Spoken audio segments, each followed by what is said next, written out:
Muy buenos días, muchas gracias por estar con nosotros en esta presentación de la campaña Corta por lo Sano.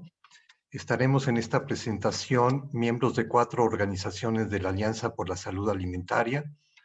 Estamos aquí Julieta Ponce, directora del Centro de Orientación Alimentaria, Yatsiri Cepeda, directora de Proyecto Alimente, Ana Larrañaga, coordinadora de la Red Contrapeso, y Paulina Magaña, coordinadora de investigación en el Poder del Consumidor.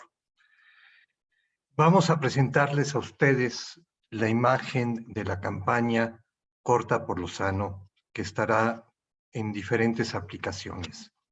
No sé si podemos proyectarla para explicar el sentido de esta imagen.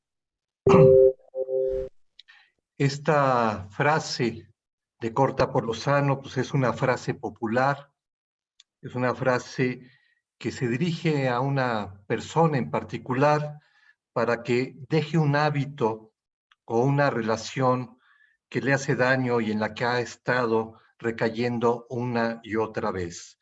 Y con esto nos referimos a la comida chatarra, a estos productos que están afectando la salud de los mexicanos.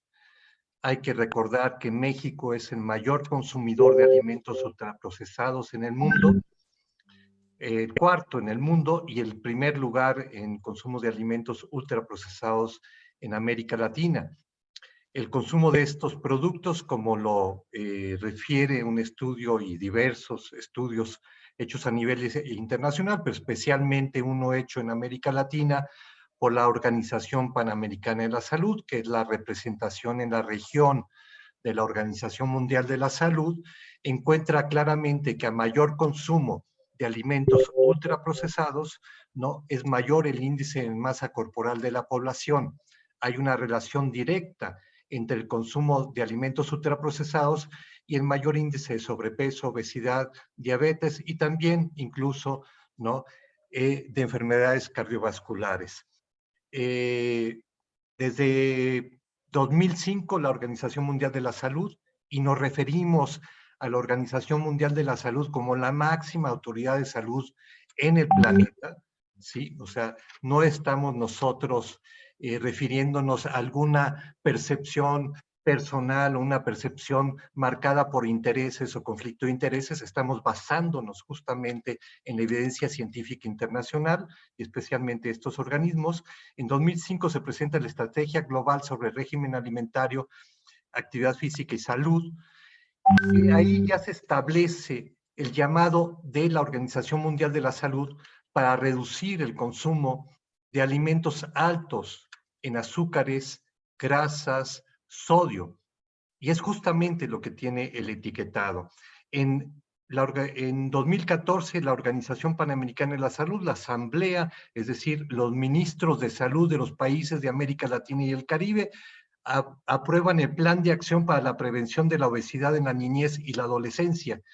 En ese plan de acción, igual que en 2005, por la Organización Mundial de la Salud, se recomienda el desarrollo de etiquetados muy simples, que cualquier persona puede entender, que dé información básica justamente para reducir el consumo de alimentos que tienen altas concentraciones de azúcares, de grasas saturadas, de sodio. Y por mandato de este plan de acción, en 2016, la Organización Panamericana de la Salud presenta el modelo de perfil de nutrientes, es decir, los criterios que deberían de establecerse para considerar que un producto tenía ya exceso de estos ingredientes que son la principal causa de estas enfermedades no transmisibles. El etiquetado mexicano retoma el modelo del perfil de nutrientes que se estableció por la Organización Panamericana de la Salud. Y Corta por lo Sano, esta campaña es un llamado a los consumidores, a los padres de familia, a recuperar la salud alimentaria. Hay que bajar el consumo de estos productos, ¿no? Hay que entender claramente la dimensión del problema en el que estamos, y eso va a ser parte de las presentaciones que veremos. la dimensión de la obesidad, sus costos en salud, sus costos económicos para este país y cómo el país no es viable en estos términos de salud, pero tampoco económicamente es viable por los costos que está significando la obesidad, el sobrepeso, la diabetes y las enfermedades relacionadas con este cambio en la dieta, que es la principal causa de enfermedad y muerte en nuestro país. Pero también vamos a hablar de el vínculo que hay entre este tipo de alimentación y el debilitamiento del sistema inmunológico. O sea, no solamente este tipo de alimentación genera sobrepeso, obesidad, diabetes, sino que genera un deterioro en nuestro sistema inmunológico que se ve, ¿no?, altamente vulnerable frente a una pandemia como la COVID-19. Y vamos a cerrar hablando de la gran diversidad y riqueza enorme de alimentos que existen en este país, ¿sí? Y que hemos abandonado por la invasión de este tipo de productos. Riqueza que está ahí, ¿no? Y que no solamente nos permitiría recuperar la salud de la población, que tiene uno de los mayores índices de sobrepeso, obesidad y diabetes en el mundo, sino que también esa recuperación permitiría reforzar las economías locales, ¿sí? Permitiría a esos campesinos, ¿no?, recuperar su economía, porque no solamente la comida chatarra que llega a las comunidades lleva enfermedad, ¿no?, sino que también lo que hacen es llevarse los recursos de esas comunidades.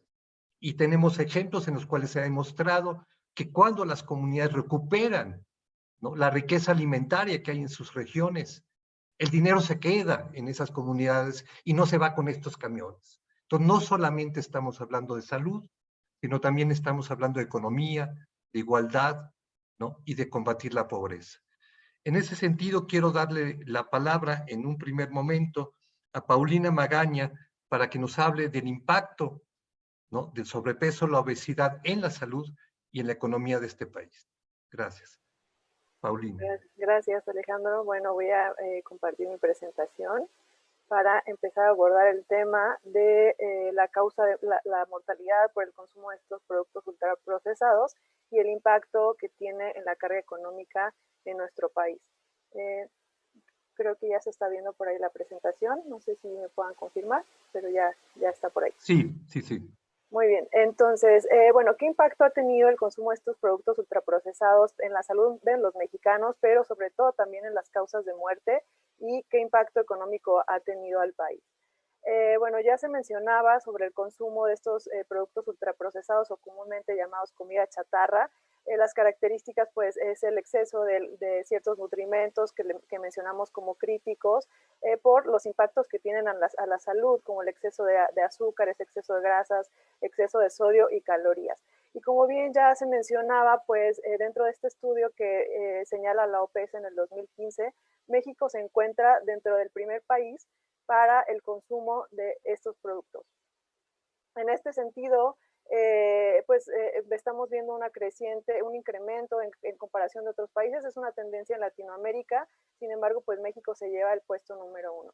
En este sentido también el 30% de las calorías, este estudio se hizo en base con las calorías totales que consumen un mexicano en su alimentación, y el 30% de estas calorías provienen de productos ultraprocesados, sabiendo que estos productos ultraprocesados pues no forman parte de una alimentación básica, es decir, no nos aportan nutrimentos que puedan favorecer nuestra salud, y este 30% pues está representando una gran parte de las calorías en la dieta de los mexicanos.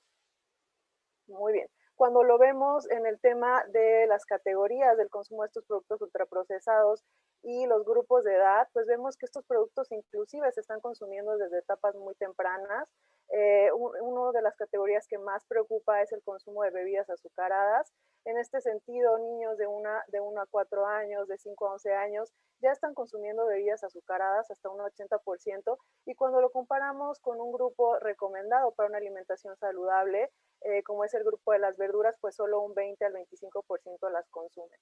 De ahí podemos seguir con otra categoría, como son las botanas, los dulces o los postres, que generalmente también son ultraprocesados con más del 60% del consumo, sobre todo en población infantil. Entonces, pues es muy preocupante el sobreconsumo que está habiendo de estos productos y que empieza desde etapas muy tempranas. ¿Qué impacto tiene a la salud de los mexicanos y sobre todo a la mortalidad? Bueno, en el 2019 INEGI reportó registró más de 700,000 muertes. El 88% de estas muertes se fueron derivadas de alguna enfermedad o algún problema de salud relacionado, y solo el 11% por algún accidente, homicidio, suicidios o algún otro tipo de muerte. Entonces estamos viendo pues que la mayoría de esta carga de muerte es por parte de las enfermedades, siendo las tres principales causas de muerte en México las enfermedades del corazón, la diabetes mellitus y los tumores. Muchas de estas relacionadas, todas estas tres relacionadas al consumo de productos ultraprocesados en México. Entonces, es así como relacionamos las causas de muerte por obesidad, con más de 100,000 casos, 200,000 casos de muerte al año solo por obesidad y todas las enfermedades que derivan de este padecimiento. Y de estas 200,000, entre 80,000 y 100,000 son a causa de la diabetes. Y bueno, el vínculo directo que estamos viendo en estas enfermedades y causas de muerte, pues es gran parte del consumo de productos ultraprocesados que vimos al inicio. Entonces, ya traduciéndola a un porcentaje, si lo hacemos en comparación con estas muertes anuales en 2019 según el INEGI, pues representaría el 27% de estas muertes a causa de alguna enfermedad relacionada a la obesidad, lo cual es bastante grande y posicionándose en las principales causas de muerte en nuestro país. Quiero poner la tendencia de cómo ha sido la tendencia de muerte por estas causas, principalmente la diabetes, que la vemos como dentro de las primeras tres. Y bueno, esta es una comparativa del 1999 con una proyección al 2023. Y pues vemos que esta causa de muerte pues ha ido de manera creciente, incluso se ha podido triplicar en estos últimos años, y pues esto tiene que ver también con el consumo de los productos a lo largo de este tiempo. Cuando vemos en el caso de la hipertensión, que también es una de las tres principales causas de muerte, pues vemos que la tendencia es muy similar, en donde pues también vemos 3 veces más de muerte por hipertensión comparado con 99 al 2023. Entonces estas tendencias van a la alza y bueno, esto tiene que ver con las enfermedades crónicas, la urgencia y la declaratoria de emergencia epidemiológica en nuestro país por enfermedades crónicas. Un estudio realizado por países de la OECD pues demuestra que México está dentro de los países pues más afectados por esta epidemia, y al hacer un cálculo para la esperanza de vida en los próximos 30 años, este estudio calcula del 2020 al 2050, ¿qué panorama habrá en estos 30 años? Pues calcula México como el mayor país que va a perder estos años por esperanza de vida debido a las enfermedades crónicas. Este estudio pues habla de esta pesada carga de la obesidad y los costos económicos, y México reduciría su esperanza de vida solo por la obesidad hasta 4 años, cuando el promedio de los países de la OECD es de 2.7, la reducción de la esperanza de vida debido a la obesidad. Y bueno, comparado con Japón, que es el país con menos reducción en la esperanza de vida debido a la obesidad, pues es menos de 1 año, ¿no? Entonces estamos viendo una clara diferencia cuando lo comparamos a nivel internacional con algunos otros países. Pero no nada más hablando de las enfermedades crónicas como causa de muerte en México, sino también con la relación con otros padecimientos, pues muy claramente, como lo hemos visto para el caso del COVID-19, en donde la obesidad, la diabetes y la hipertensión pues han aumentado el riesgo de la severidad y la muerte por COVID-19. Esto lo hemos escuchado ya bastante en las conferencias de prensa de la Secretaría de Salud por el doctor Hugo López-Gatell, pero no nada más es un panorama que se ha visto en México, sino también pues diversos estudios a nivel internacional señalan lo mismo, ¿no? Que aquellas personas que padecen obesidad o alguna enfermedad crónica pues tienen mayor probabilidad de sufrir estas implicaciones graves del COVID. En este sentido, pues también ya se ha mencionado en las conferencias que el tener obesidad aumenta la gravedad hasta el 47% de estas complicaciones por COVID, y estudios internacionales pues señalan situaciones similares, ¿no? Que hasta un 55% más de probabilidad de morir por COVID si una persona tiene obesidad. Entonces, pues estas enfermedades crónicas ya de por sí venían teniendo una carga muy alta en la mortalidad de México y se suma un factor externo como es el COVID-19, pues aumenta mucho más la carga de muerte en México. Cuando pasamos ya al costo económico, pues vemos también que el impacto no nada más en salud, pues algunos impactos tiene pues sí en la salud de los mexicanos, pero también tiene impactos económicos y también impactos sociales. Esta es una proyección, fue un estudio realizado por el Instituto Mexicano para la Competitividad en el 2015, en donde se estimaba el costo derivado del tratamiento de la obesidad como causas directas, pero también de las causas indirectas que ahorita las voy a mencionar. Un promedio de 85,000 millones de pesos al año gastados en ese momento por la obesidad. El 73% pues van en costos directos refiriéndose al tratamiento o costos que derivan de la obesidad. Sin embargo, el restante, que es 27%, pues también deriva de algunos otros costos que no precisamente son por tratamiento, sino que también hablan del ausentismo laboral, cuando una persona con obesidad pues tiene algunas complicaciones y se ausenta en el trabajo, ¿no? Y algunos otros costos como muerte prematura. Esta es una estimación ya del 2015, sin embargo, esto pues se ha proyectado para que en el 2023 pueda ser hasta lo doble en gastos y costos económicos. Y también sociales, pues también tiene un gran impacto social, ¿no? En la pobreza de las familias.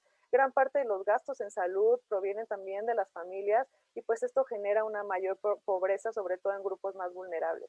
Es decir, aquellos grupos, por ejemplo, de ingresos medios podrían caer en pobreza por atender algún padecimiento que reconocemos que también son pues enfermedades costosas, ¿no? Y aquellas personas en situación de pobreza pues podrían caer en pobreza extrema para atender estas complicaciones. Por último, pues también agrego algunos datos de este mismo estudio de la OSD con respecto a la carga de la obesidad, que es el estudio más reciente comparado con otros países, y también hablando de la fuerza laboral mexicana, por solo el tema de la obesidad, se puede reducir hasta 2.4 millones de trabajadores de tiempo completo al año. Pues todo esto, además de los gastos en salud que ya vimos, pues tiene un impacto muy grande en la productividad de un país y en la economía de las familias. También, comparado con otros países, supera el gasto en salud, hasta pues el gasto destinado en esta enfermedad crónica es de 8.9 comparado con, por ejemplo, el promedio que es de 8.7. Pero cuando también se habla del Producto Interno Bruto, ¿no? Cuánto representa o cuánto reduciría, pues cuando se compara México con otros países, México está hasta la cabeza diciendo que 5.3 sería como el restante, o sea, se resta el Producto Interno Bruto comparado con el promedio que es 3.3 y pues esto también genera, poniendo a México como con el país con el mayor impacto entre el 2020 y el 2050. Entonces, pues vemos que es una gran carga tanto de la enfermedad como de la mortalidad de México y pues que tiene grandes implicaciones en salud y estos gastos económicos, tanto para un sistema de salud como para las familias mexicanas.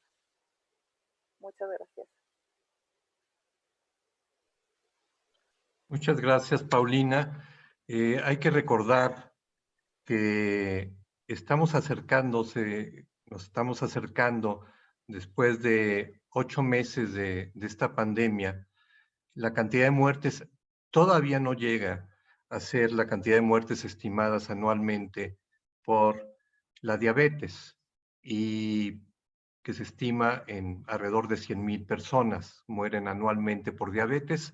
La COVID después de 8 meses se está acercando a las muertes por diabetes anuales, pero también hay que decir, serían la mitad cuando llegue a estar en el mismo nivel de muertes por diabetes, será la mitad de lo que anualmente no significa en muertes la obesidad.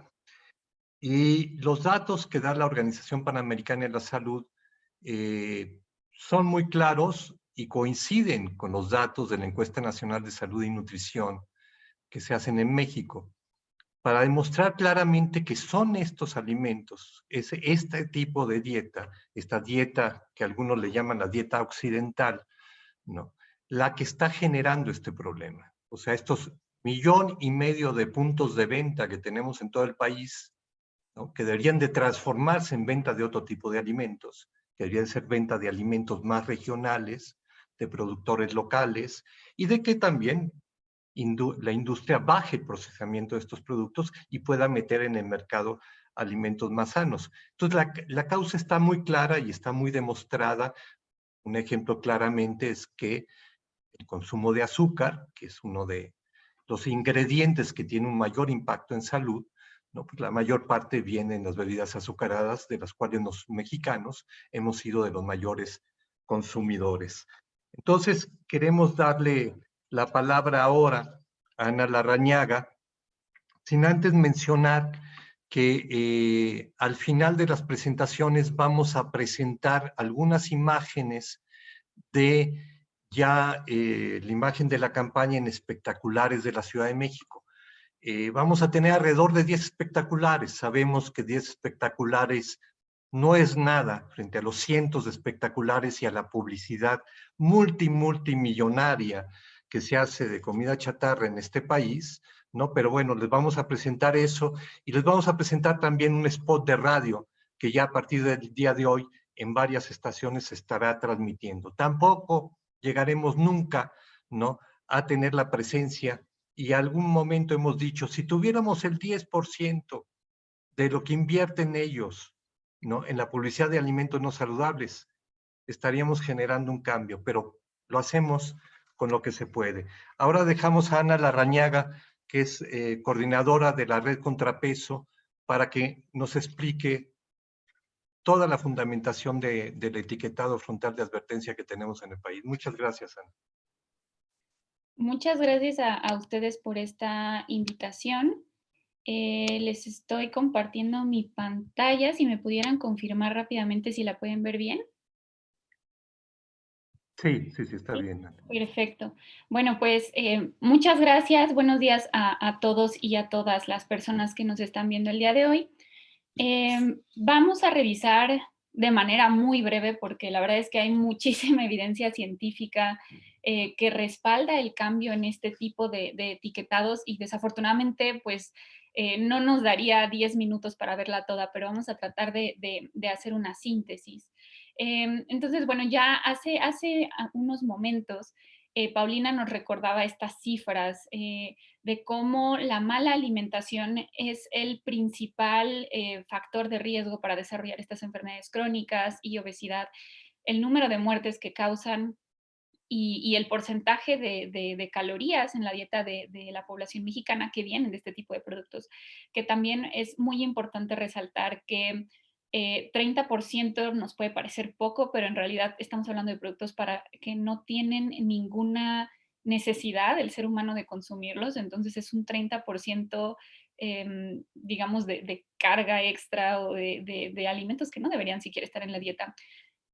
Pero que en la población infantil, particularmente preescolares, esto incrementa muchísimo y hay casos que llega a ser hasta casi la mitad de las calorías que consume un niño o niña pequeña en todo el día. Em, y esto no es una casualidad, es decir, que la población mexicana esté consumiendo estas cantidades de productos ultraprocesados tiene mucho que ver con la forma en la que estos productos se les ha permitido entrar al mercado y la falta de regulación que ha existido. Em, para ello, ya tiene bastante tiempo que investigadores e investigadoras independientes de cualquier conflicto de interés han estado desarrollando y posicionando pues, trabajos de investigación para tratar de orientar a la política pública. Y aquí vemos en pantalla uno de los ejemplos más recientes, que es este libro, La obesidad en México, que fue editado, publicado por el Instituto Nacional de Salud Pública, pero cuenta también con participación de la UNAM, de la Academia Nacional de Medicina y pues muchísimos trabajos de investigación. Y definitivamente Entre estas recomendaciones, que todas están basadas en evidencia, se encuentra el etiquetado nutrimental para estos productos industrializados malsanos, es decir, que tienen exceso en algún nutrimento crítico. Y también se reconoce que pues esta medida no debe avanzar sola, ¿no? Creo que esto lo hemos sido muy enfáticos siempre, porque una crítica constante es tratar de desechar el etiquetado o echarlo para atrás o que no se actúe sobre él diciendo, pues es que no va a solucionar el problema de la obesidad. Y creo que estamos muy conscientes de que la obesidad y las enfermedades crónicas son un problema de una magnitud enorme que pues requiere más de una acción. Y aquí podemos ver otras acciones que desde luego las organizaciones aquí presentes y los académicos pues han estado apoyando, ¿no? También se están apoyando medidas fiscales, promoción de alimentos, regulación más bien a la promoción de alimentos y bebidas que se dirigen a los niños, abogar por ambientes escolares más saludables, promover actividad física y entornos que la permitan, mejorar la atención primaria, los modelos de atención y control de las enfermedades crónicas, o promover y proteger la lactancia y hacer una mejor comunicación para el cambio de comportamiento, que creo que aquí puede esta campaña contribuir demasiado para tratar de orientar a la población pues hacia un menor consumo de estos productos. Pero todo esto únicamente pues para recalcar, ¿no? Una vez más que estamos muy conscientes que vamos por una estrategia integral, ¿no? Y que ahora que el etiquetado comienza a formar parte de nuestra realidad, eh, pues no nos vamos a quedar de brazos cruzados, vamos a seguir vigilando su adecuado cumplimiento y abogando por estas otras medidas. Em, pero ¿por qué es particularmente importante el etiquetado? Bueno, eh, uno, porque va sobre productos que son particularmente problemáticos y que son reconocidos como problemáticos por la Organización Mundial de la Salud y por muchas otras agencias que se dedican a hacer investigación para la salud. Em, entonces, el ultraprocesamiento de los alimentos en sí ya supone un problema, pero además cuando estos alimentos ultraprocesados tienen exceso de algunos de estos que se llaman nutrimentos críticos, em, estamos frente a un problema que es muy fácil de identificar, o podría ser muy fácil de identificar, y esto es lo que nos permiten los sellos. Entonces, por ejemplo, para el caso de sodio, azúcares, grasas saturadas, grasas trans particularmente, existen directrices de estos organismos internacionales que recomiendan claramente que mientras menos se consuma es mejor, y que si los podemos consumir, digamos, de manera natural en nuestros alimentos, en nuestras frutas, en nuestras verduras, ¿no? En nuestras leguminosas, con eso es más que suficiente. Particularmente la Organización Mundial de la Salud alerta sobre el consumo de azúcares libres y azúcares añadidos, em, ya que estos pues, son un importante factor de riesgo para todas las complicaciones que ya hace un momento Paulina nos comentaba. Y esta gráfica ya también la vimos, pero no deja de ser impactante, em, que con esta evidencia todavía existe una gran oposición y un intento de decir es que están satanizando a los productos ultraprocesados. Yo creo que este etiquetado no pretende satanizar nada, pero vean ustedes la realidad. Aquí podemos ver claramente cómo incrementan las puntuaciones del IMC conforme incrementan las ventas de productos ultraprocesados. Y esto no solamente se vio en México, esto se ve en toda la región de América Latina, ¿no? Entonces, no estamos hablando de suposiciones, existe muchísima evidencia sólida de que los ultraprocesados con estos excesos van a ocasionar problemas en la salud. Y también existe evidencia muy sólida sobre cómo a mayor desregulación de los mercados, vean esta gráfica, hay mayor venta de ultraprocesados. Entonces, mercados más desregulados que permiten que las industrias pongan los claims que quieren, que permiten que las industrias publiciten a los niños, que permiten todo tipo de promociones, van a tener evidentemente una mayor venta de estos productos y ya vimos que a mayor consumo de estos productos, pues mayores complicaciones en la salud poblacional. Entonces es por eso que es muy, muy importante que este etiquetado entra como una de estas acciones para evitar la desregulación de los mercados. Ahora, estos etiquetados de advertencia que se aprobaron en México también cuentan con mucha evidencia sobre su comprensión en la población mexicana y sobre reducción en consumo en otros países que ya lo han implementado antes, como Chile, ¿no? Y es bien, bien importante recordar siempre cuál es el objetivo de este etiquetado. Bueno, dado que tenemos este problema grave de salud pública, y tenemos bien identificado cuál es uno de los factores que lo está detonando, nuestro objetivo va a ser identificar de manera clara cuáles son estos productos ultraprocesados que no son saludables, es decir, que tienen exceso de cualquiera de estos nutrimentos críticos que vemos en los octágonos. Entonces, ese es nuestro objetivo. Si este es nuestro objetivo, eso es lo que tenemos que utilizar para medir la efectividad, ¿no?, de los etiquetados. Y pues únicamente recordar que también es una falacia esto que escuchamos de que se va a solucionar la obesidad en el corto plazo, ¿no? En el corto plazo lo que podemos comenzar a vigilar, si queremos hacer una evaluación seria, pues es la implementación, que se esté cumpliendo con la implementación, ¿no? ¿Qué está pasando? ¿Se están efectivamente poniendo los sellos o se está haciendo mal, ¿no? La etapa de implementación es clave. Después podremos observar reducción en compras de productos que tengan sellos y en el largo plazo, pues ya se podrán analizar diferentes indicadores de salud pública o de percepción de la población. Pero siempre desde un inicio se puede ver con mucha claridad la comprensión entre los consumidores. Entonces, bueno, esto es un poco de lo que se ha observado en Chile.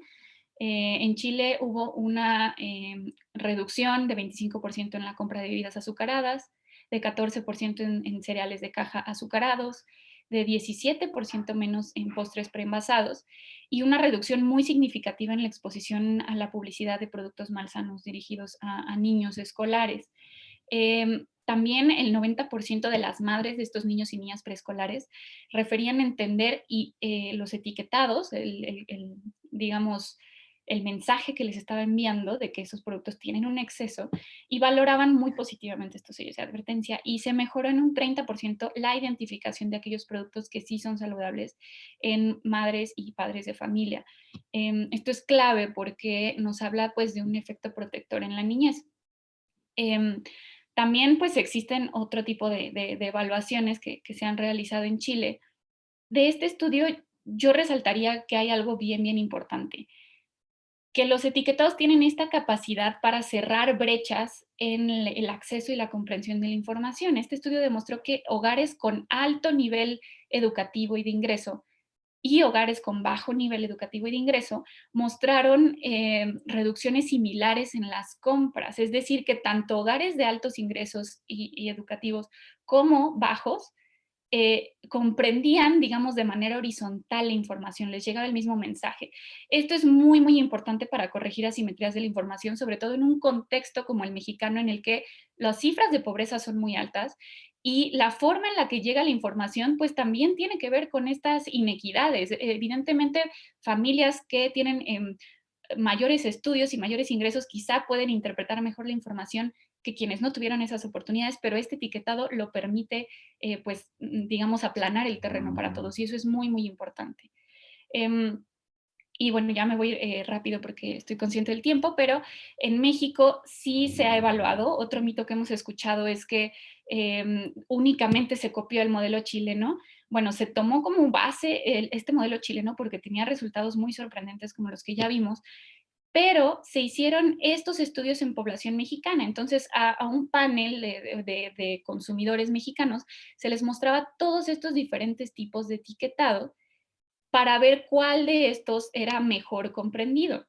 Incluso se mostró también los octágonos, pero en un color rojo, para ver si variar el color hacía que se interpretara la información de manera diferente.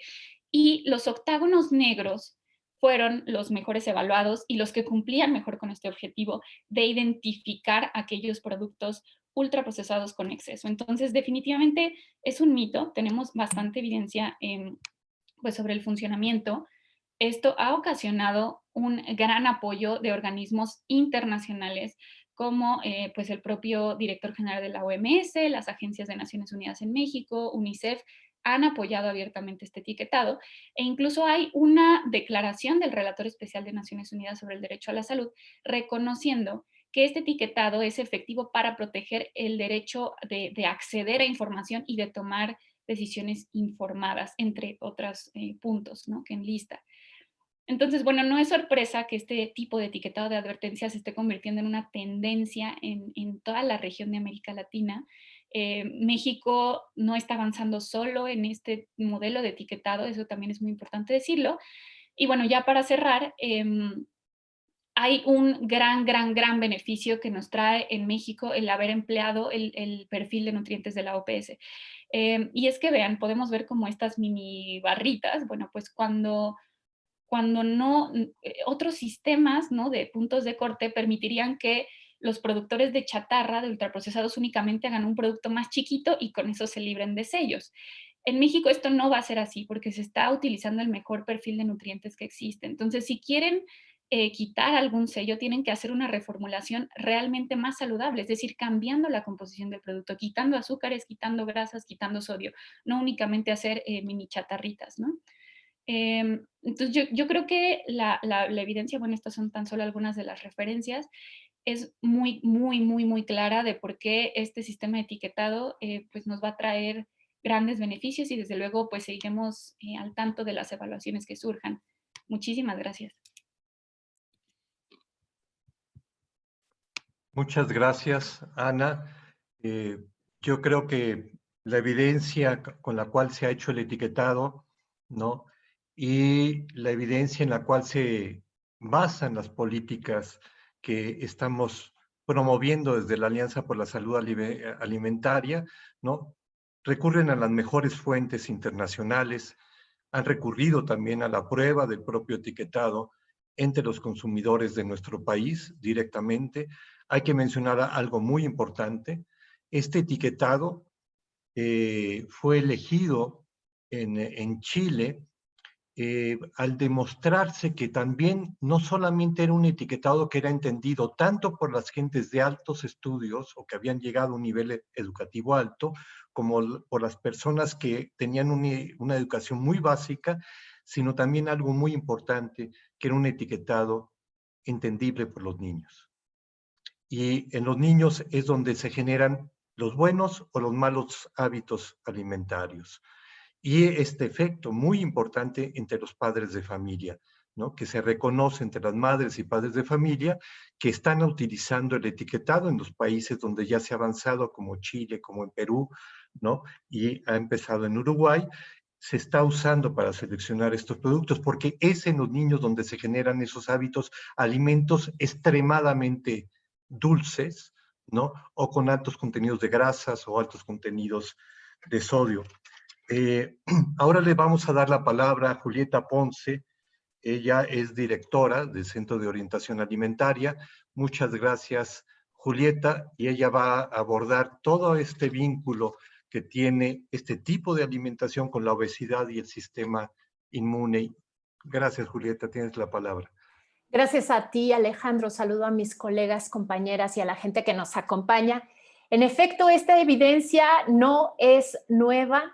Esta evidencia de la relación entre el sistema inmune, el tamaño del cuerpo y la alimentación ya tiene una sólida evidencia científica, y lo primero que me gustaría decir es que el sistema inmune tiene la función de atacar y destruir a enemigos internos y externos que tenemos por nuestra defensa. No es lo mismo enfrentar un virus con una alimentación sana que enfrentar un virus con una alimentación basada en comida chatarra, porque lo que sí tenemos con seguridad es que cuando se enfrentan los enemigos con comida chatarra, aumenta la desnutrición, aumenta la enfermedad, la gravedad de la enfermedad y, por supuesto, aumentan las posibilidades de morir. Entonces, queremos decir, el sistema inmunológico o la respuesta inmune tiene que ver con nuestra capacidad de responder. Yo lo diría así. Nunca vamos a poder adivinar con exactitud cuándo va a volver a venir un virus, nunca vamos a poder adivinar cuándo va a venir una enfermedad, pero lo que sí podríamos hacer es preparar nuestra respuesta. Y me refiero no solamente a nuestra respuesta corporal, biológica, sino también a nuestra respuesta como sociedad. Entonces, decir adelante que el cuerpo ante una amenaza tiene sistemas que se van especializando.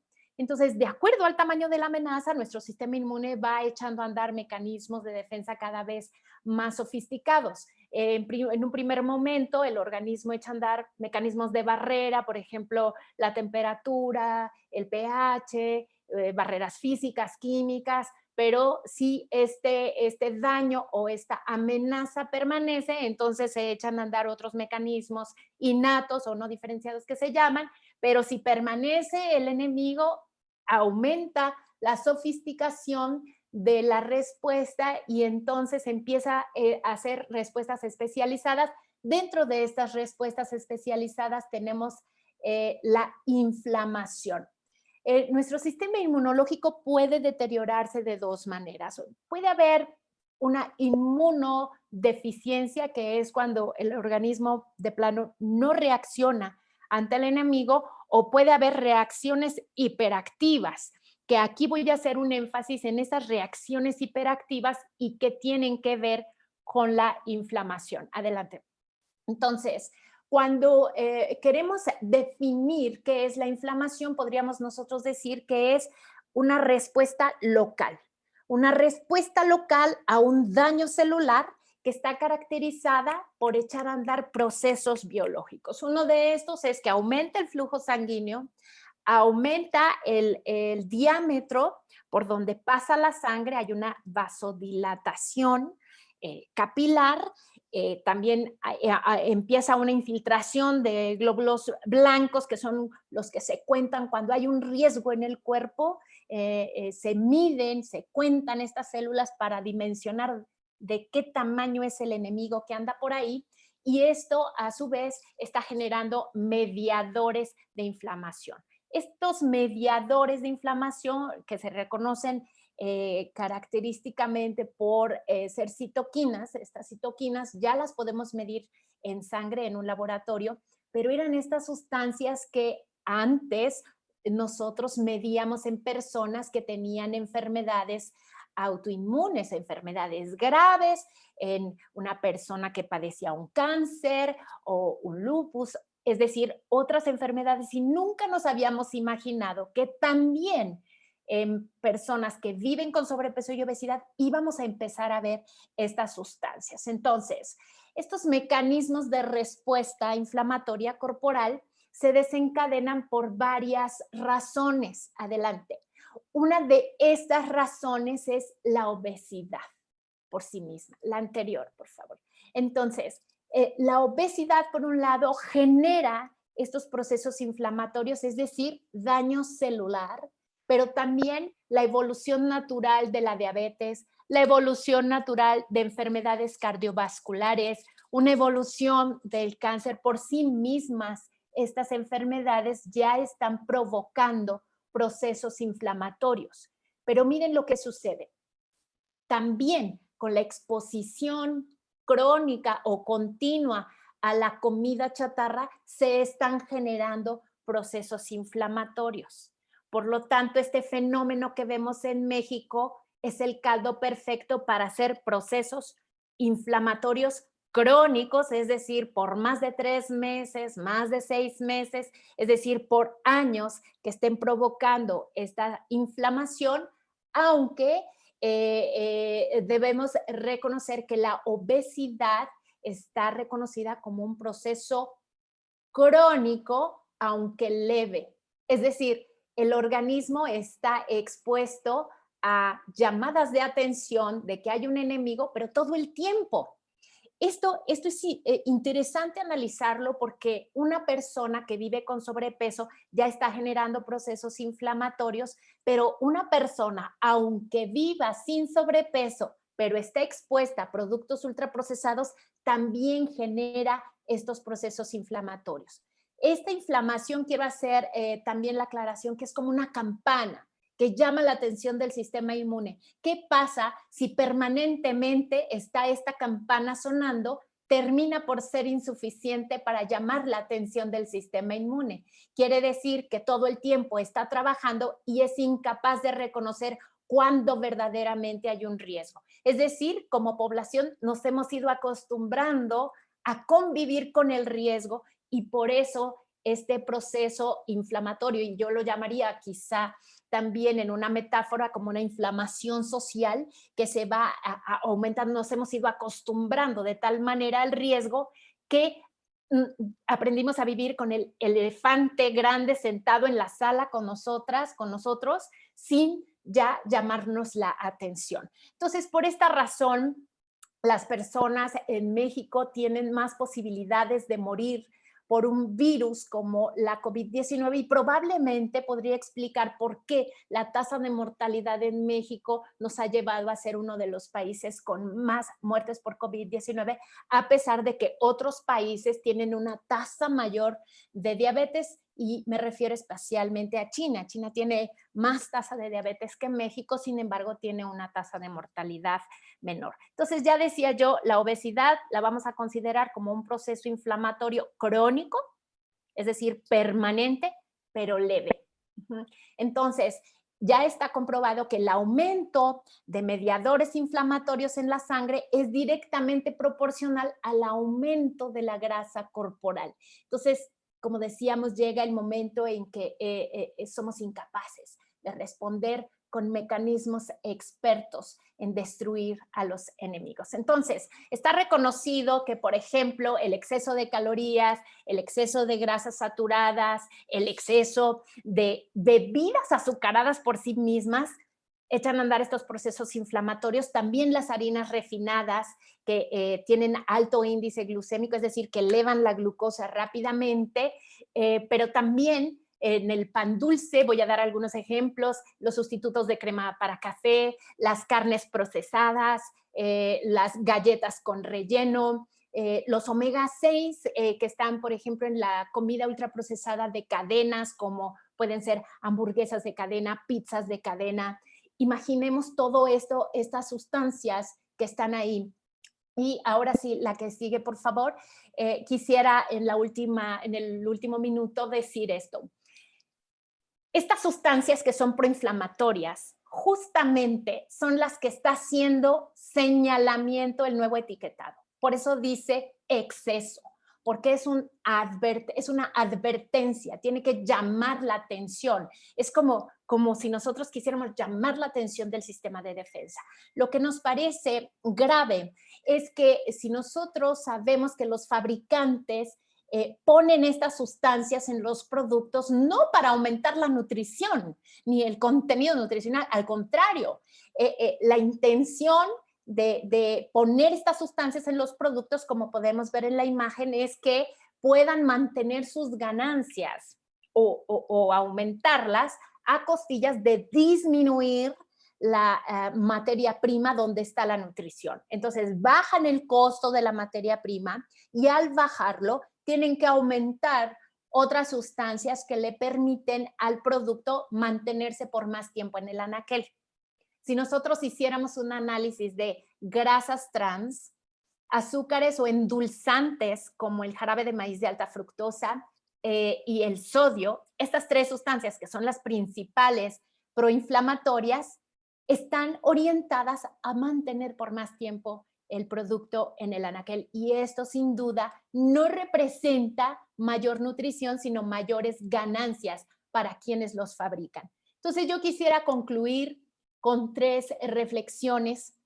La primera es que a través del consumo de estos productos perdemos nuestra capacidad corporal de responder a las enfermedades. En segundo lugar, perdemos la capacidad de responder socialmente a los riesgos, porque si analizamos los procesos de pobreza que ya explicaban muy bien mis colegas, los procesos anormales sociales que nos van haciendo acostumbrarnos a la desigualdad, al daño, también es como si nos hicieran deficiente o o generaran procesos inflamatorios sociales que no nos han permitido responder ante sistemas resilientes de alimentación.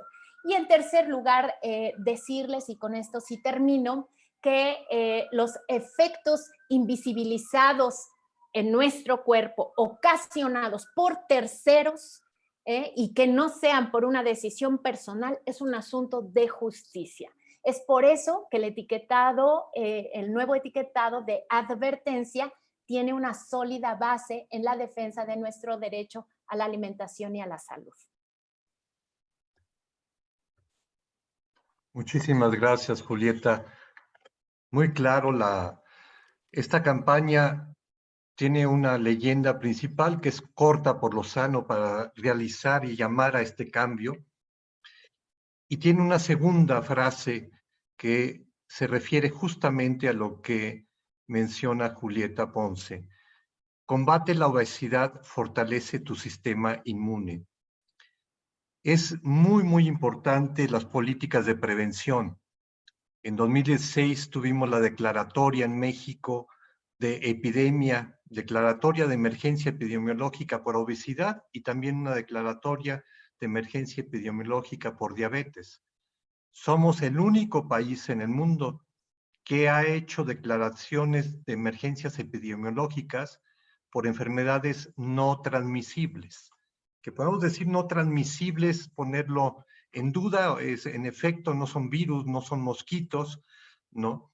Pero sí hay un tipo de alimentación que transmite estas enfermedades. Entonces, hay que prevenir. Y la manera de prevenir estas enfermedades, como lo dice la Organización Mundial de la Salud, es a través de modificar este ambiente obesogénico, un ambiente que si yo salgo a la calle donde estoy, me encuentro en la primera cuadra 3 tienditas, ¿no? Que lo que venden es principalmente 90 y tantos % es comida chatarra, ¿sí? Y si quiero frutas y verduras, a lo mejor tengo que caminar más y no todos los días lo encuentro, sino es un puesto que se llega y se pone una vez, 2 veces a la semana. Entonces tenemos que cambiar totalmente esa lógica, pero algo que se está mencionando cada vez más, pero que no se mete en la narrativa, es la prevención frente a los riesgos de la pandemia, ¿sí? Si esta pandemia va a durar, como todo indica, mucho tiempo más, ¿sí? La buena alimentación puede mejorar algunos indicadores, ¿sí? Que favorecen nuestro sistema inmune, ¿no? Y podríamos bajar la mala alimentación para favorecer ese sistema inmune, que es mucho de lo que está abordando, ¿no? Y ha abordado nuestra compañera Julieta Ponce. Quiero darle la palabra ahora a nuestra compañera Yatsiri Cepeda, directora del proyecto Alimente, que va a abordar algo fundamental, que es la riqueza alimentaria de nuestro país y el potencial que tenemos. Hay otros países que no lo tienen, nosotros lo tenemos ahí, ¿no? Y hay una cultura alimentaria, una cultura culinaria enorme, ¿no? Que tenemos que recuperar y no solamente combatir este sobrepeso y obesidad, recuperar la salud alimentaria, sino fortalecer las economías regionales y combatir la pobreza y la desigualdad. Gracias, Yatsiri. Muchas gracias, Alejandro. Buenos días a todos. Gracias por este espacio, por acompañarnos y por la oportunidad de compartir con ustedes. Gracias a mis compañeras por lo que han expuesto hasta ahora. A mí me gustaría compartir, como señaló Alejandro, y ¿cómo nos movemos desde aquí? ¿Qué hacemos con este panorama incierto, con este panorama preocupante que han expuesto mis compañeras? Yo, a la gente que me encuentro, a mis amigos, a conocidos en las redes, lo que veo es que, por un lado, este nuevo etiquetado frontal ha generado confusión y desconcierto. La gente que pensaba que los productos que estaban consumiendo como saludables, pues se dan cuenta que no, que tienen 2 o 3 sellos.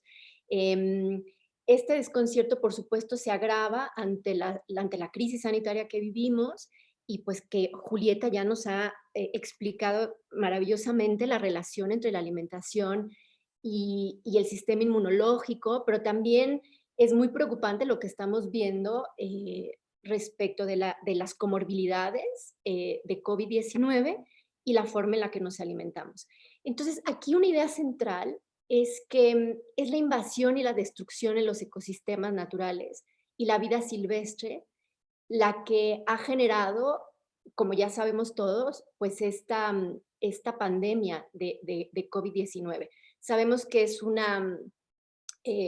digamos que es este consumo de especies silvestres, exóticas, esta invasión a los ecosistemas, la que ha generado esta zoonosis, pues que son estas enfermedades o infecciones de transmisión de forma natural que van de animales vertebrados a los seres humanos.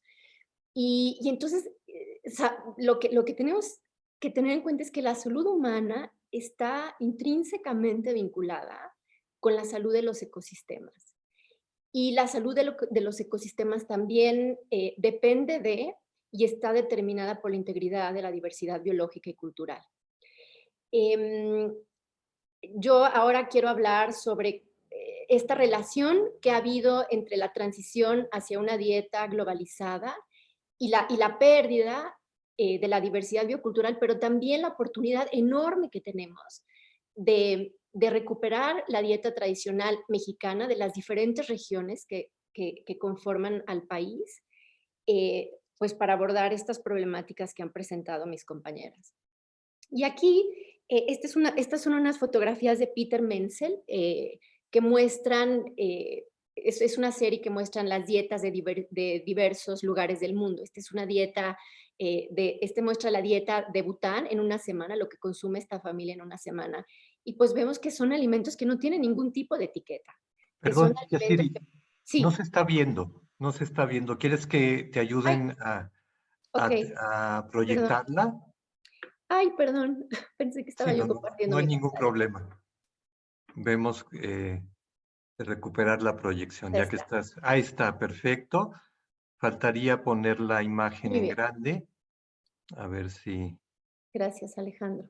Ahí está, perfecto. Okay. Gracias. Lo que vemos aquí en la pantalla, gracias por avisarme, es, pues es como decía, esta dieta de una familia de Bután, que sobre todo se conforma por alimentos frescos, alimentos que vienen directamente de los cultivos, alimentos que probablemente o seguramente vienen de una cadena muy corta de valor, probablemente o en gran medida también de autoconsumo, que son producidas por las familias de manera local y regional. Luego vemos una dieta de una familia tradicional mexicana en donde sí se ven, digamos, algunos alimentos frescos, pero pues también una gran cantidad de refrescos y de productos procesados que hoy sabemos que pues contienen estos etiquetados de advertencia, varios de estos sellos. Y luego lo que Alejandro o llamó como la dieta occidental. Todos estos, o la gran mayoría de estos productos son ultraprocesados, la gran mayoría de estos productos en México pues ahora tendrían todos estos sellos. Y entonces nos quedamos con una pregunta, ¿qué hacemos? O sea, ¿cómo vamos de ahí, digamos, de este punto al que hemos llegado, a algo que se vea un poco más así? Y bueno, una idea que me parece muy importante es entender cómo la dieta globalizada ha impactado fundamentalmente a la diversidad biocultural en México, pero en todas las regiones del mundo. Lo que sabemos es que durante la historia de la humanidad hay aproximadamente 7,000 especies de cultivos alimenticios. Sabemos que hoy en día solo 3 de estas 7,000 especies, que son el maíz, el trigo y el arroz, constituye el 60% de las calorías que consumimos y el 56% de la proteína vegetal. Estos 3 cultivos, de sus formas más procesadas, de las maneras más industrializadas, la verdad es que constituyen pues una gran parte de los alimentos ultraprocesados que hoy contienen todas estas etiquetas. y estos, digamos, no es que se esté consumiendo en la forma tradicional de las dietas, sino en forma de jarabe de maíz alto en fructosa, en forma de aceite de maíz, grasas vegetales, en fin. Perdón. Y bueno, y esta dieta globalizada pues ha resultado en una pérdida enorme de biodiversidad. Se estima que desde mediados del siglo XX aproximadamente 75% de la biodiversidad se ha perdido. En México tenemos esta gran oportunidad de consumir los alimentos locales y regionales que se producen. México es un país megadiverso, no solo en términos de los cultivos, sino también de los procesos para transformar estos cultivos en lo que es la tradición culinaria mexicana. También, y no solo en el proceso, sino también en cómo se cultivan. Los sistemas de cultivo tradicional, como puede ser el sistema productivo milpa, pues han generado sistemas productivos muy sustentables que han sido abandonados, que han sido olvidados, porque son intensísimos en conocimiento.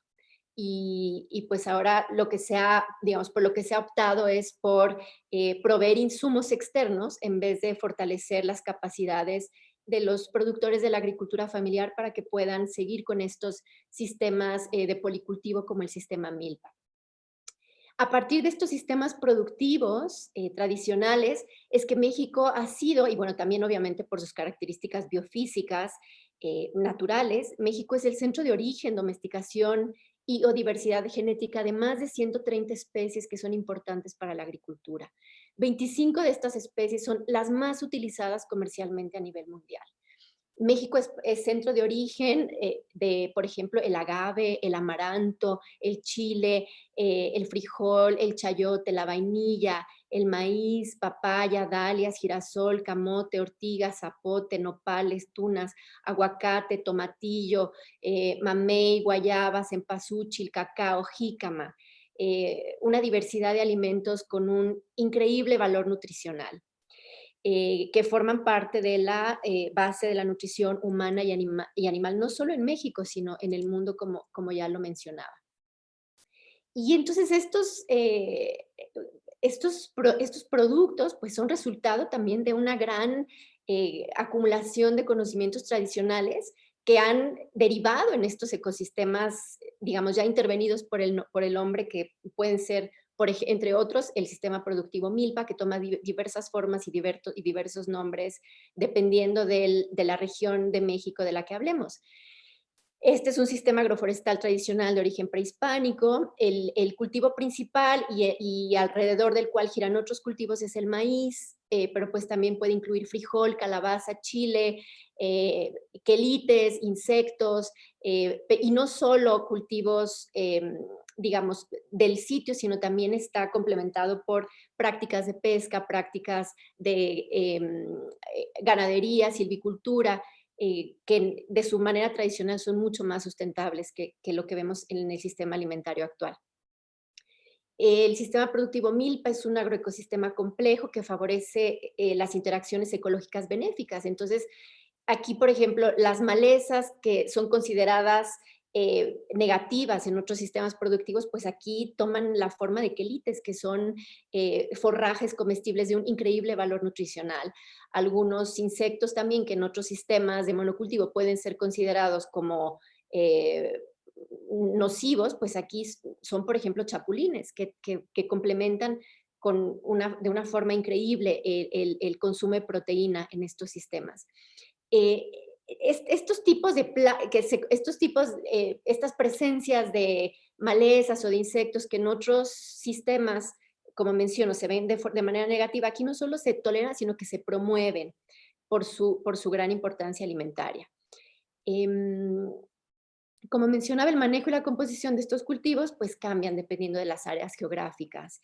Pero digamos, el principio es el mismo, son sistemas de policultivo, en donde se maximiza la eficiencia, en donde se buscan sinergias. Y pues estos sistemas de producción están bien adaptados a las condiciones climáticas locales. Y en un esfuerzo de visibilizar el valor de la alimentación tradicional y para la conservación y el uso justo de la biodiversidad es que la CONABIO o la Comisión Nacional para el Uso y la Conservación de la Biodiversidad lanzó una convocatoria hace un par de años sobre las canastas regionales del buen comer. Y entonces recibieron muchas propuestas de muchas regiones del país. A mí me tocó participar en la elaboración de esta, que es yo me enfoqué en la Sierra Norte de Puebla, en donde el sistema productivo predominante se llama Cuaujtaquiloyan, y es un sistema muy parecido a lo que describí de la milpa, y bueno, incluye especies no solo nativas, sino ya especies introducidas que permiten a los habitantes de la Sierra Norte, o tienen el potencial para que los habitantes de la Sierra Norte pues tengan una dieta increíblemente saludable, increíblemente rica, que sustituya a esta dieta globalizada que estamos presenciando, ¿no?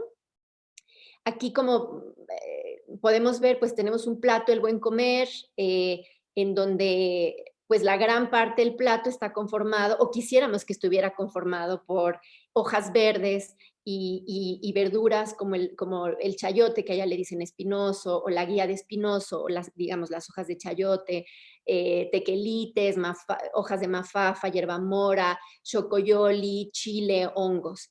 Luego tenemos también una parte importante de carbohidratos que están conformados por maíz criollo, de diversas variedades, la yuca, el camote, la papa voladora. Con el maíz pues también se pueden producir atoles.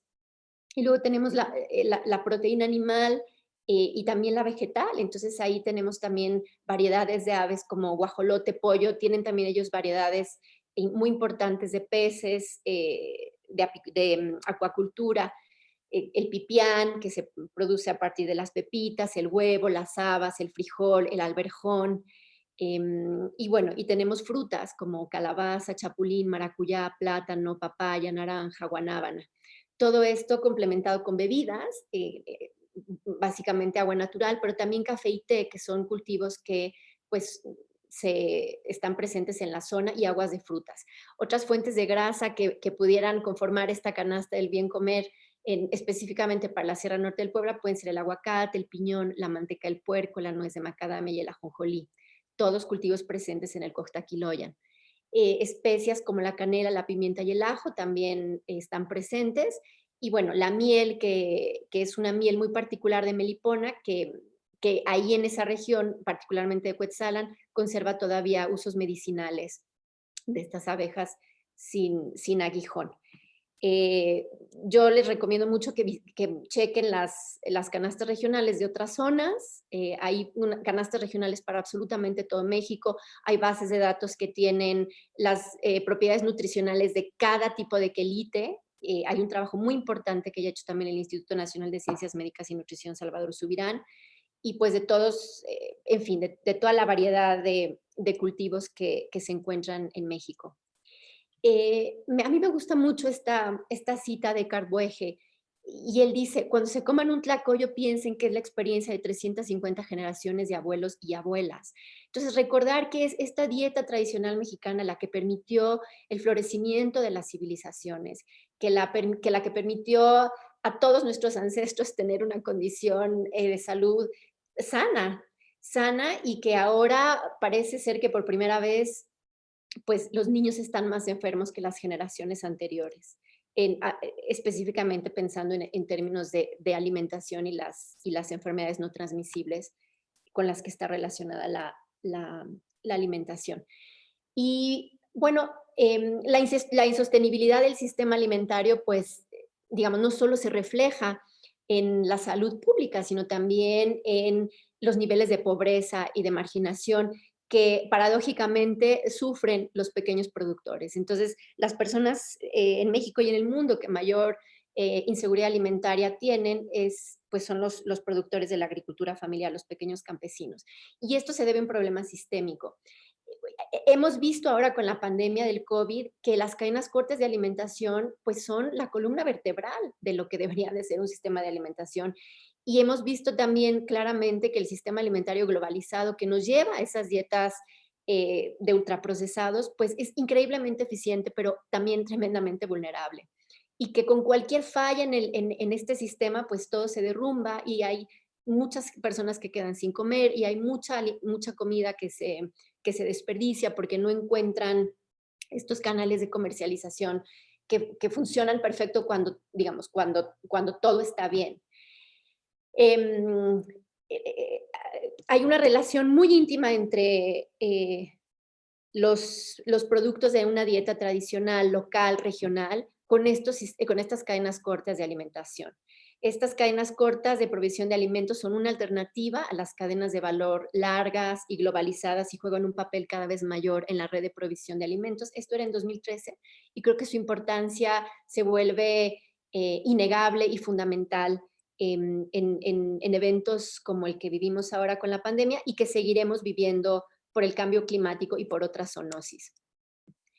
Estas cadenas cortas de alimentación sí son un motor de transformación y tienen beneficios no solo ambientales, sino también de salud pública, sociales y económicos.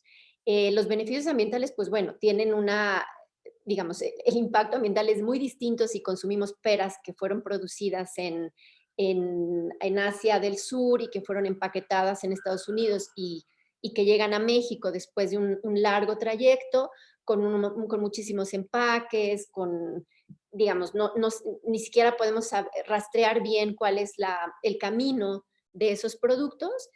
Y bueno, los costos ambientales ahí son clarísimos. Pero también estas cadenas cortas de alimentación pues promueven el consumo de frescos y por ende de dietas más sanas. Y estas dietas más sanas, o sea, en la medida en la que nosotros consumidores demandemos estos productos locales, también estaremos promoviendo las cadenas cortas de alimentación. Es un ciclo que se retroalimenta constantemente. Otros beneficios son los sociales, la confianza que se genera entre consumidores y productores, la equidad entre estos dos, porque entre más locales son, menos intermediarios hay, y entonces esta tensión entre elevados costos de los alimentos y bajísimos precios que reciben los productores, que es una constante tensión y un problema enorme para la seguridad alimentaria, pues también se va mitigando conforme se van eliminando los intermediarios. Y bueno, es más fácil conocer el origen, es más fácil rastrear estos alimentos, saber que fueron producidos de una manera sana, en fin. También un cobeneficio social importante de estas cadenas cortas de alimentación es que promueven la cooperación entre productores. Para que los productores puedan responder a las demandas de un mercado, pues necesitan organizarse, necesitan conformar cooperativas para buscar economías de escala, y eso es positivo en muchos sentidos. Y bueno, los beneficios económicos que reducen las incertidumbres resultado de la producción y volúmenes variables, es decir, los alimentos dejan de verse como commodities y más como, digamos, como un sustento de la vida, y como el elemento central del derecho a la alimentación. Y pues promueven el desarrollo regional y local también de las áreas. Yo con esto termino, doy la palabra a Alejandro y les agradezco muchísimo su atención. Muchas gracias, Yatsiri. Lo que has expuesto pues, lo hemos visto en cantidad de comunidades, ¿no? Que han abandonado el consumo de muchos alimentos que incluso estaban ahí o que alguna vez o que aún están ahí, ¿no? Como casos cuando se lanzó la campaña, la Cruzada Nacional contra el Hambre, ¿no? En zonas de Centro Montaña Guerrero, donde se encontraba en Martín Tecuilapan, se había registrado en estudios de estudiantes de la universidad, en tesis, que tenían 60 recursos alimentarios y muchos de estos ya estaban abandonados. Uno de ellos era el amaranto que se sembraba en los solares y que se sembraba y las mujeres hacían alegrías que los niños les compraban. Ya cuando fue la cruzada, una periodista fue y buscó, ¿no? ¿Quién seguía sembrando? Encontró una mujer en la miseria que era la última que sembraba amaranto y decía que ya no iba a sembrar porque los niños ya se iban a comprar las papitas a la tienda, ¿no? Entonces, esta desvalorización, ¿no? De los alimentos propios que nunca, ¿no? Hemos visto una campaña en este país para valorar el frijol. Es posible que vamos y somos invitados en una comunidad rural por alguna familia, ¿no? Nos invitan a comer y es posible que piensen que si nos ofrecen frijol no es muy apropiado porque pueden pensar que el frijol es un alimento de los pobres, ¿no? Cuando hemos visto documentos, incluso en la Universidad de Harvard, reconociendo el frijol como uno de los mejores alimentos, ¿sí? No ha habido campañas para valorar el frijol, los quelites, ¿no? O sea, los quelites y la variedad de quelites que tenemos y la calidad nutricional de los quelites. No ha habido eso. Tenemos que revalorar todos estos alimentos porque la entrada de la comida chatarra desplazó, caímos más de 35% en un periodo de 20 años en el consumo de frutas y verduras, caímos en 50% en el consumo de frijol, en el consumo de maíz a través de las tortillas, ¿no? Entonces tenemos que revertir esta situación. Queríamos mostrarles en este momento, ¿no?, algunas de las imágenes de los primeros espectaculares en la Ciudad de México. Tenemos este espectacular en eje central, ¿sí? Y dice: corta por lo sano, combate la obesidad, fortalece tu sistema inmune. Del lado izquierdo tenemos pues un grupo, no se pueden poner todos los grupos de alimentos, pero está ahí ese cereal, ¿no? Ese tipo de cereales dirigidos a los niños, llenos de azúcar, que principalmente es harina refinada, que le ponen fibra y dicen así que es harina integral. Pues no es una harina integral, verdadera harina integral. Ahí están las frituras, las papitas, el refresco, el néctar, los yogurts, ¿no? Estos yogurts bebibles que recientemente Profeco pues sacó a la luz de que pues no podían decir que era un yogur natural por las cantidades de azúcar o endulzantes que tenían, ¿no? Ahí están las donitas, ahí están los dulces, y del otro lado pues esos que hemos dejado de consumir, ¿no?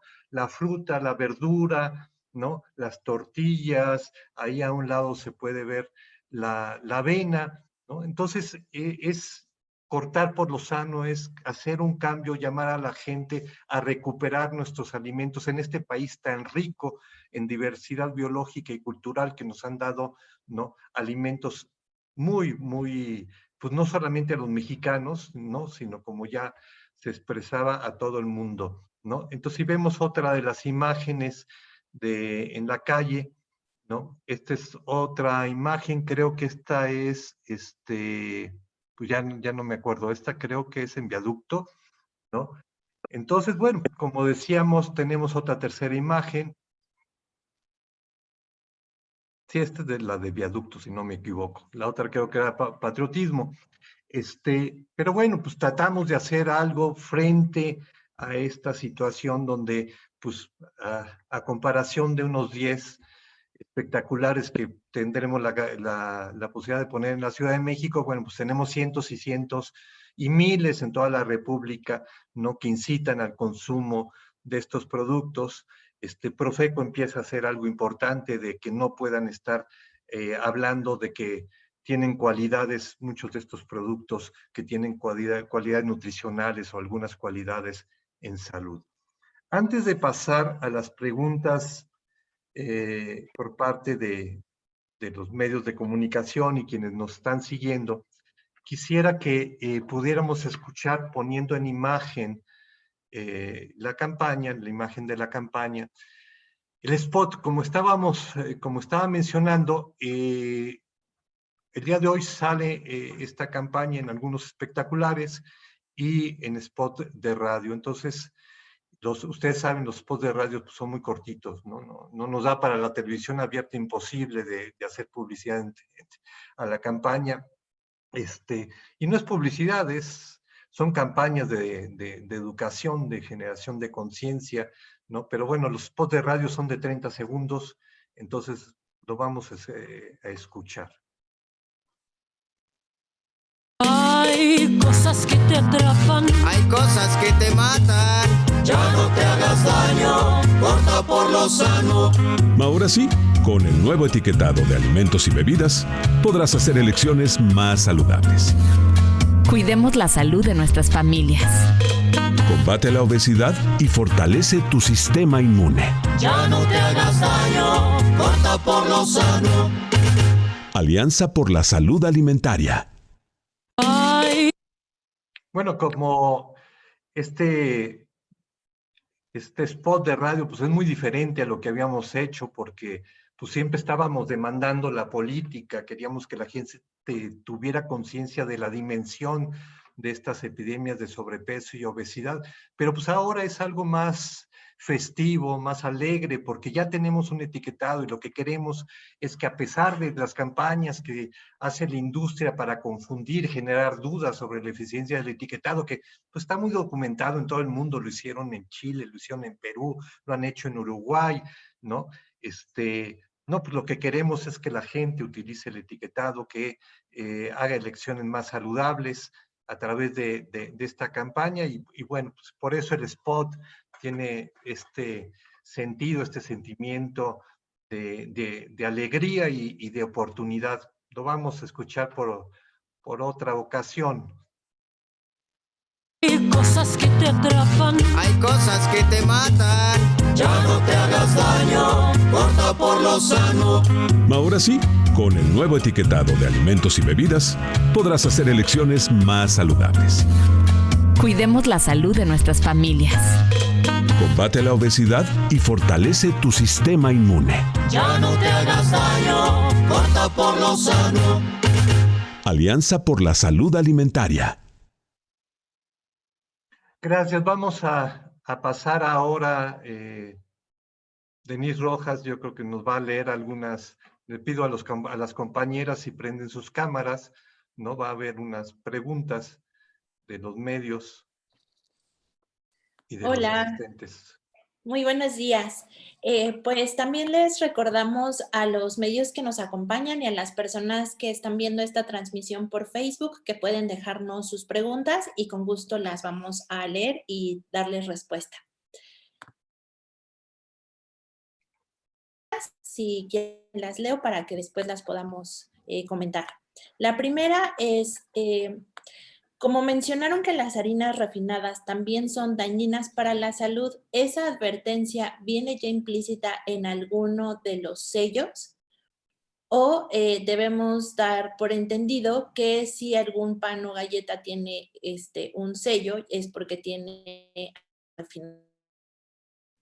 La siguiente pregunta es, ¿cuál es el mejor medio para conseguir? Perdón, creo que mi conexión anda un poco mal, pero les vuelvo a repetir esta pregunta. ¿Cuál es el mejor medio para conseguir alimentos de acción corta? Los mercados, los tianguis, si tienen alguna recomendación. ¿Qué impacto económico puede tener el ir hacia una dieta más tradicional? Y tenemos también un comentario que me gustaría también darle lectura porque es algo que hemos estado viendo y que nos han estado comentando los usuarios de redes sociales, es que quién va a monitorear a las empresas para el etiquetado. Hemos visto que unas empresas sí empiezan a poner el etiquetado y otros no. Entonces, ¿cuál sería precisamente el canal de verificación para las empresas? No sé quién quiera responder. Si quieren, yo respondo la primera pregunta.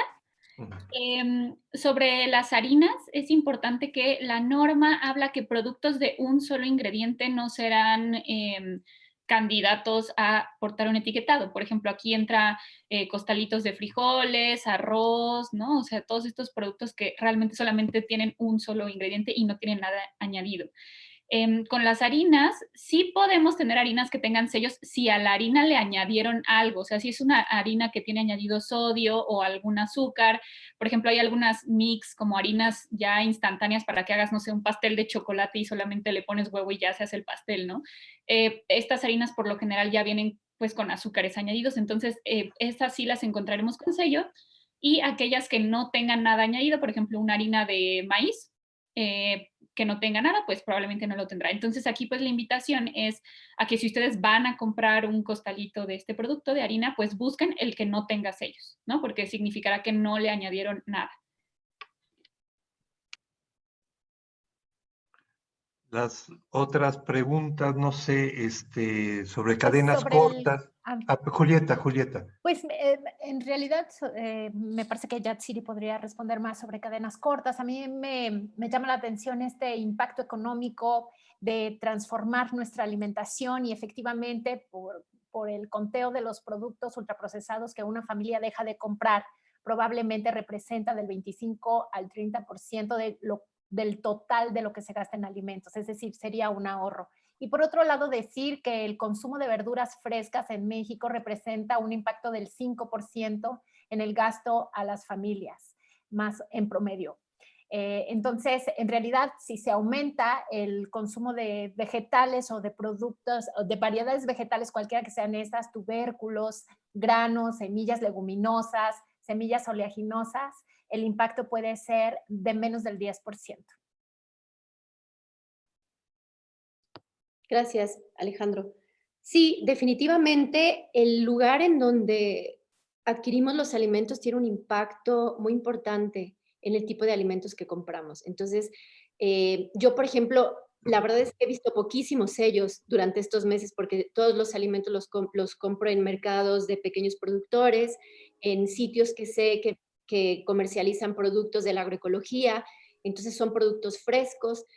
No he sentido el shock que han sentido mis amigos, mis compañeros, mis colegas de pues, ver tantos sellos en esos productos. Entonces yo les recomiendo mucho que, pues, que busquen los tianguis locales, los mercados. Sí hay una base de datos que también está, o ya recopiló Conavio, en donde está toda esta red de pequeños tianguis alternativos. Pero bueno, en los mercados municipales son también buenísima opción, los tianguis, esos son los sitios en los que deben de comprar. Y yo sí recomendaría evitar en la medida de lo posible los supermercados. Yo ahí voy a comprar el papel higiénico, un poco de aceite de oliva y la verdad es que creo que eso es todo lo que consumo ahí. Un impacto económico positivo al voltear una dieta más tradicional, por supuesto, tiene un impacto, o sea, si vemos a la economía en su globalidad, pues ahorraríamos un montón de costos a la salud, de los que ya hablaron mis compañeras, pero también tendríamos, pues, digamos, beneficios económicos muy importantes para los pequeños productores. Los pequeños productores tienen una mínima capacidad de negociación. Los que tienen el privilegio y el poder de comercializar, por ejemplo, en la central de abastos, no tienen voz respecto a los precios que reciben. Entonces, en la medida en la que nosotros podamos tener contacto directo con ellos, eliminar estos intermediarios que se quedan con un excedente importante y juegan un papel importante, la comercialización es importante. No es que todos los productores tienen que comercializar, pero entre ellos sí pueden organizarse para justamente poder hacer esta comercialización. Entonces, los beneficios económicos a los pequeños productores pues también son tangibles. Bueno, perdón, los beneficios económicos intangibles también, ¿no? Asegurar que las variedades nativas se preserven, que siga este proceso evolutivo que les permite la adaptación a estas especies, pues es de un valor incalculable, ¿no? El valor justamente de la agrobiodiversidad.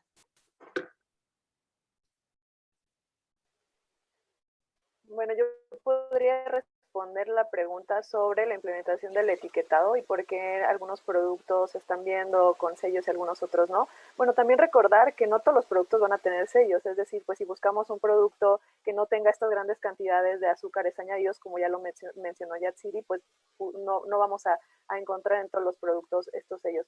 Sin embargo, en aquellos que sí son ultraprocesados, que tienen la característica de tener estos nutrimentos en exceso, recordamos pues que esto es una transición, ¿no? Estamos pasando de un etiquetado anterior, ¿no? Como era el GDA, a un etiquetado de advertencia actualmente, y que si bien ya está en vigor esta norma desde el 1 de octubre de este año, pues tendremos estos 2 meses de transición, octubre, noviembre, para que pues todos los fabricantes empiecen a poner los sellos. Cada vez estamos viendo también que estos ultraprocesados pues ya los contienen, pero también saber que a partir de diciembre, si no se cuentan con estos sellos, aquellos productos que sí deberían de tener los sellos como los ultraprocesados, pues en este sentido ya serían sancionados, ¿no? Entonces estamos en pues de a poco empezar a ver los productos con sellos. Sí, a mí nada más me gustaría agregar que esta polémica que se hace sobre el costo de una dieta basada en ultraprocesados como si fuera más barata que una dieta en productos naturales, en productos más nutritivos, pues es un tema falso, ¿no? Porque es un tema primero de asequibilidad, o sea, ¿qué tanto tenemos nosotros la posibilidad de acceder, ¿no? Si yo salgo aquí a este lugar donde en la cuadra hay 3, 4 tiendas, ¿no? Bueno, ¿qué es lo que puedo encontrar ahí? ¿No? Entonces, el tema es cómo se hacen las cadenas de estos alimentos. En la Ciudad de México, incluso con todos los problemas de control de alimentos en la central de abastos, desde la central de abastos, ¿sí? O salimos a la esquina, ahorita están vendiendo el plátano, las mandarinas en las bolsas de 20 pesos. Bueno, pues son bolsas, ¿no? Que comparado con un refresco de 2 litros, bueno, ¿no? Están al mismo precio y te está dando fruta para 2, 3 días, ¿no? Entonces, ¿cuánto cuesta una sopita instantánea, ¿no? La caída de frijol, pues el consumo de frijol se asocia mucho al incremento del consumo en muchas comunidades, del consumo de estas sopas instantáneas que son una verdadera porquería, ¿no? Bueno, ¿cuál es el valor que tiene económico y nutricional que tiene un plato de frijol? ¿No? O sea, es ahí donde encontramos que no es cierto que sea más cara. El tema es el tener acceso a estos alimentos.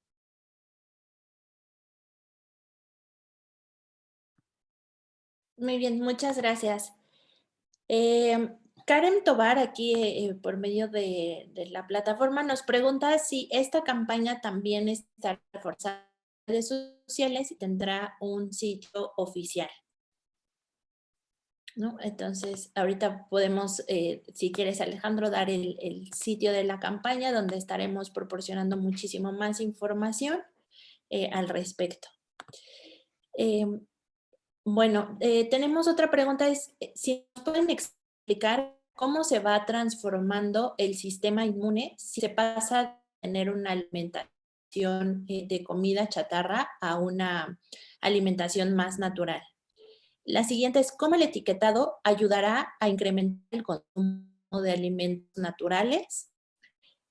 Una tercera más es verdad que solo si consumo 100 gramos de un producto consumiré el exceso marcado en el empaque. Y por último, ¿en cuánto tiempo podremos empezar a ver que la obesidad comienza a reducir? Pues si quieren, inicio con los procesos inflamatorios. Definitivamente no crean que los cambios son de un día para otro, pero sí podemos ver, por ejemplo, con qué frecuencia teníamos resfriados durante el año en la etapa invernal. Esos episodios de enfermedades infecciosas deben disminuir. Por ejemplo, también si una persona vive con sobrepeso u obesidad, y que tiene riesgos para desarrollar diabetes, en el ideal tendría que alejarse ese momento.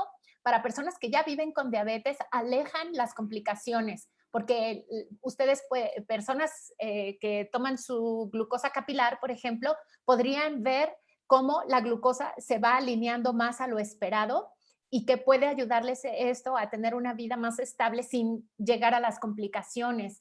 En algunos casos también ya documentados hay, por ejemplo, personas que dejan de utilizar ciertos medicamentos. La polifarmacia famosa de cuando se usan hasta 3 medicamentos cuando ya se tienen alguno de estos padecimientos. Puede ser incluso en situaciones muy simples como una desinflamación intestinal.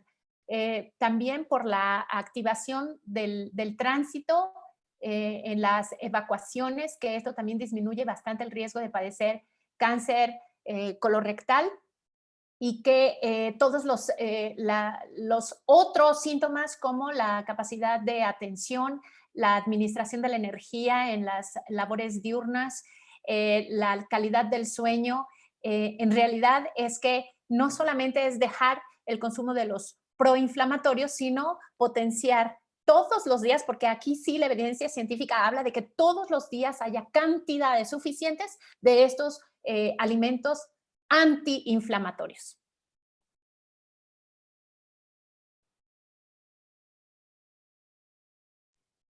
Si quieren, yo puedo contestar la pregunta sobre los 100 gramos.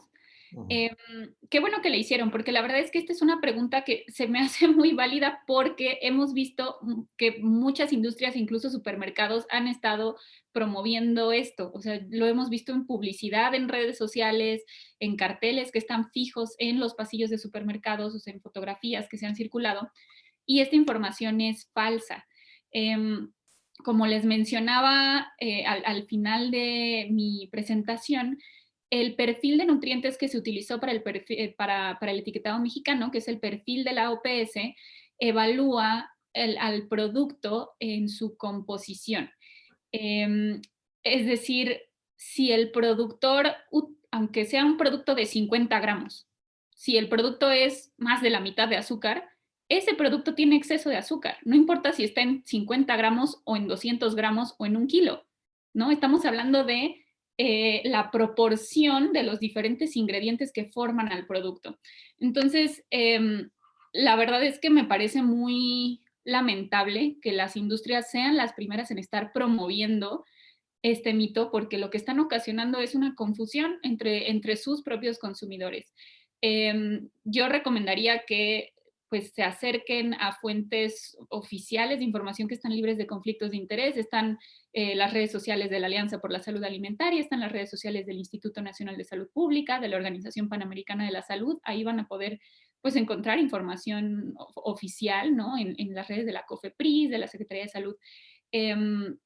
Pero tengan ustedes la certeza que si un producto tiene los sellos de exceso de sodio o exceso de azúcares o exceso de grasa, no significa que ustedes tengan que comer mínimo 100 gramos para que el producto tenga un exceso. Significa que el producto en su composición pues tiene elevadas cantidades de estos nutrimentos críticos.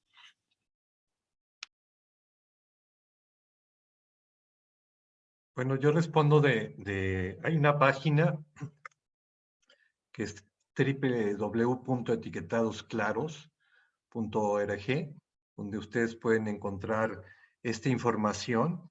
Y sí, llama mucho la atención cuando nosotros que hemos mantenido pues, cercanía con las personas que en Chile implementaron este etiquetado, porque pues demostró este etiquetado resultados que no se han encontrado en otras políticas, en otros países, que es por lo cual la FAO, la Organización Panamericana de la Salud, reconocieron este tipo de etiquetado como el mejor.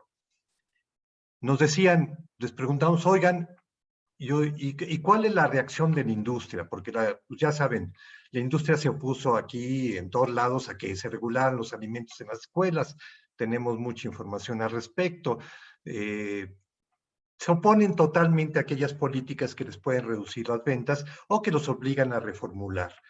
Entonces nos dijeron, los 100 gramos, van a salir con la historia de los 100 gramos, ¿no?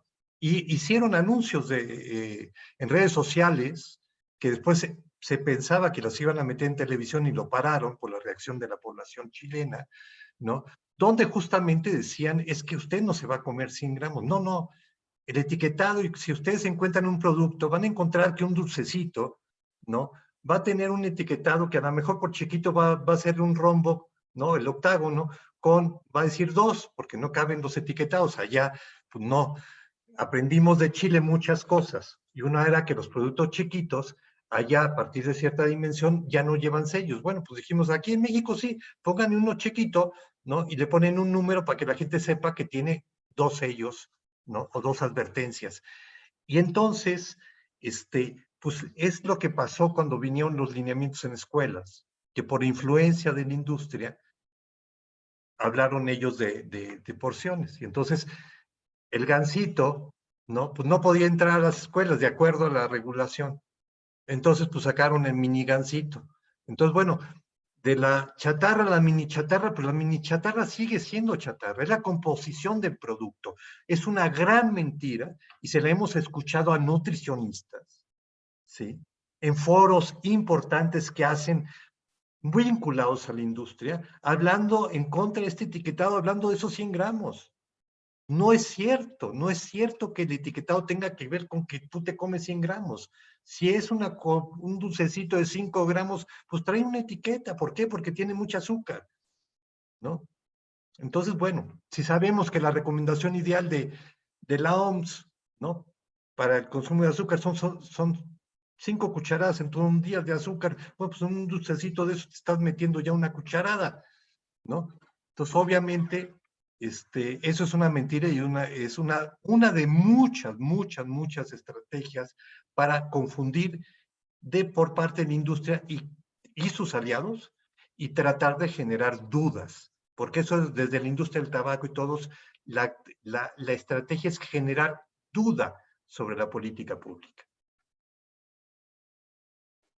Yo podría contestar la pregunta sobre el impacto en obesidad.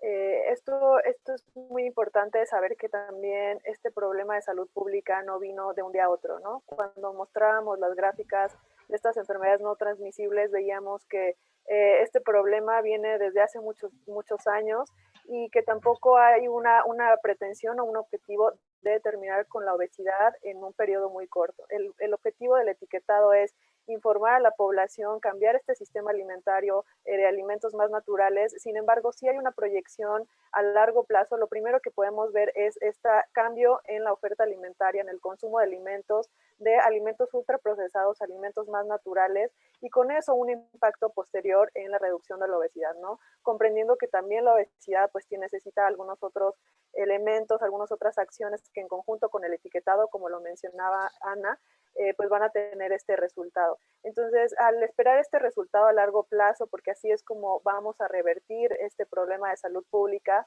hay un estudio muy interesante del Instituto Nacional de Salud Pública que pues al no tener como esta cercanía al tiempo, ¿no?, que esperamos la reducción en obesidad, se hacen ciertos modelos matemáticos para estimar pues qué impacto tendría ya directamente en un problema como de salud como es la obesidad, ¿no? Entonces, a 5 años se estima por medio de la reducción calórica, es decir, por medio de ver un empaque que tiene un exceso de calorías, un exceso de azúcares, las personas empiezan a consumir menos calorías al día y eso a largo plazo, a 5 años, tiene una reducción hasta de 1.3 millones de casos de obesidad, ¿no? Entonces, este impacto lo vemos a largo plazo en estudios como son estos de modelaje.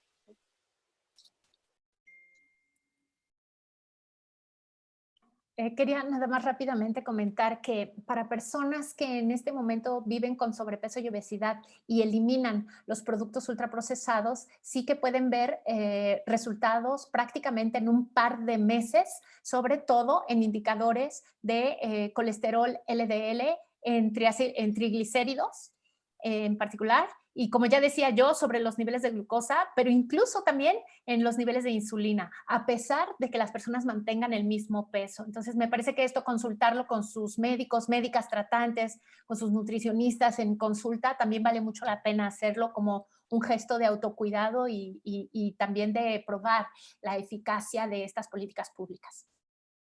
Yo quisiera nada más añadir que, o sea, las frutas, las verduras, muchos de estos productos naturales tienen una gran diversidad de fitoquímicos que tienen cualidades para evitar enfermedades y, como se mencionaba anteriormente, que son antiinflamatorios. Y entonces hemos sustituido esos productos que nos generan defensas frente a enfermedades y que son antiinflamatorios por productos que nos provocan inflamación, ¿no? Eso es muy claro. La doctora Kimber Stanhope de la Universidad de California ha demostrado en un estudio el vínculo entre el consumo de altas cantidades de azúcar en bebidas con enfermedades cardiovasculares. Con el consumo de una sola lata de refresco, ¿sí?, de 355 mililitros durante 2 semanas, en personas que no consumían y que empiezan a consumirlo una diaria durante 2 semanas, ya se encuentran indicadores, ¿no?, de riesgo de enfermedades cardiovasculares. Es decir, lo que mencionaba Julieta, algunos indicadores se empiezan a disparar. Dejamos de consumir eso y esos indicadores empiezan a bajar. Entonces, sin duda, ¿no?, el doctor Mozaffarian también, que es muy reconocido a nivel internacional en materia de riesgo de enfermedades y mortalidad a nivel global, pues él señala claramente que una buena dieta, ¿no?, en este periodo, pues te pone un sistema inmunológico más resistente. No puedes garantizar que no te va a dar o que no te va a dar grave, ¿no? Pero sí te va a ayudar. Y una mala alimentación no te va a ayudar.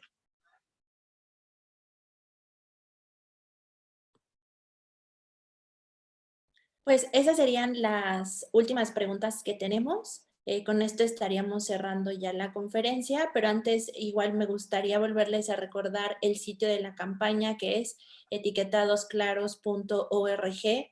También decirles a las personas que pueden seguir las redes sociales de la Alianza por la Salud Alimentaria, tanto en Twitter como en Facebook. Estamos como Actúa por la Salud. También las redes de El Poder del Consumidor, @elpoderdelc. Y pues vamos a estar dando muchísimo más información al respecto de la campaña y como siempre estaremos difundiendo pues información sustentada en evidencia científica. Te dejo la palabra, Alejandro. No, pues muchas gracias. Esperamos que nos ayuden a difundir esta campaña con todos sus conocidos y que, bueno, que el gobierno pueda también impulsar su campaña para fortalecer, como se ha hecho en otros países, el entendimiento. El entendimiento se da de manera inmediata sobre el etiquetado, pero frente a estas campañas de las corporaciones, ¿no? Poner un contrapeso. Son corporaciones que tienen, ¿no?, una millonada de inversión en contra de este etiquetado.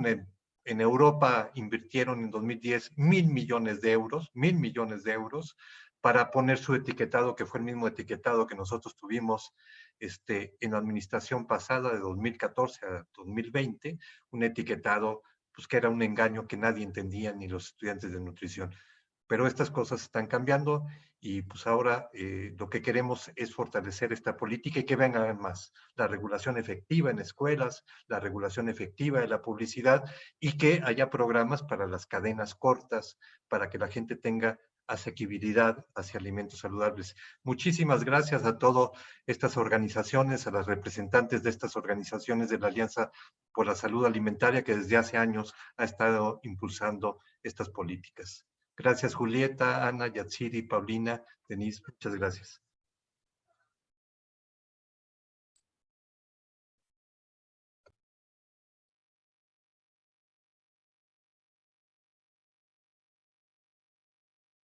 Hay cosas que te atrapan, hay cosas que te matan. Ya no te hagas daño, corta por lo sano. Ahora sí, con el nuevo etiquetado de alimentos y bebidas, podrás hacer elecciones más saludables. Cuidemos la salud de nuestras familias. Combate la obesidad y fortalece tu sistema inmune. Ya no te hagas daño, corta por lo sano. Alianza por la Salud Alimentaria.